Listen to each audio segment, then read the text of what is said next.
Hello friends, કેમ છો? આજે આપણે બનાવીશું ઉપવાસમાં ખાઈ શકાય તેવી ફરાળી કઢી, જેને બનાવવી ખૂબ જ સરળ છે અને ફક્ત 5 જ મિનિટમાં બની જાય છે. તો ચાલો ફરાળી કઢીની રેસીપી જોઈ લઈએ. ફરાળી કઢી બનાવવા માટે મેં અહીં 500 ml જેટલી છાશ લીધી છે. તેમાં 3 ચમચી જેટલો રાજગરાનો લોટ નાખીશું.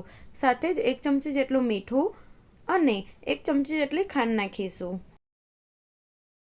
અને વિસ્કરની મદદથી સારી રીતે મિક્સ કરી લઈશું. રાજગરાના લોટની જગ્યાએ તમે સિંગોડાના લોટનો પણ ઉપયોગ કરી શકો છો. તો અહીં કઢી માટેનું મિશ્રણ બનીને તૈયાર છે. હવે આપણે કઢીનો વઘાર કરી લઈએ. તો વઘાર માટે 2 ચમચી જેટલું ઘી ઉમેરીશું અને ઘીને ગરમ થવા દઈશું. ઘી થોડું ગરમ થાય એટલે તેમાં 1 ચમચી જેટલું જીરું નાખીશું.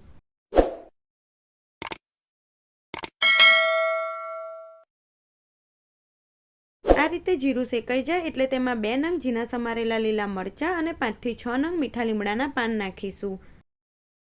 હવે ગેસની ફ્લેમ બંધ કરી દઈશું અને વઘારને તરત જ જે કઢીનું મિશ્રણ તૈયાર કરીને રાખ્યું છે તેમાં ઉમેરીશું અને વઘારને સારી રીતે મિક્સ કરી દઈશું. હવે ગેસની ફ્લેમ મીડિયમ રાખી આપણે કઢીને ઉકાળવાની છે.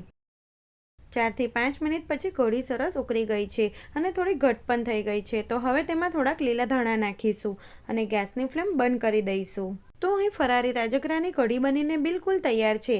કઢીને તમે મોરૈયા સાથે કે સાબુદાણાની ખીચડી સાથે સર્વ કરી શકો છો. રેસીપી ગમે તો મારી ચેનલને સબસ્ક્રાઇબ કરજો. Thanks for watching.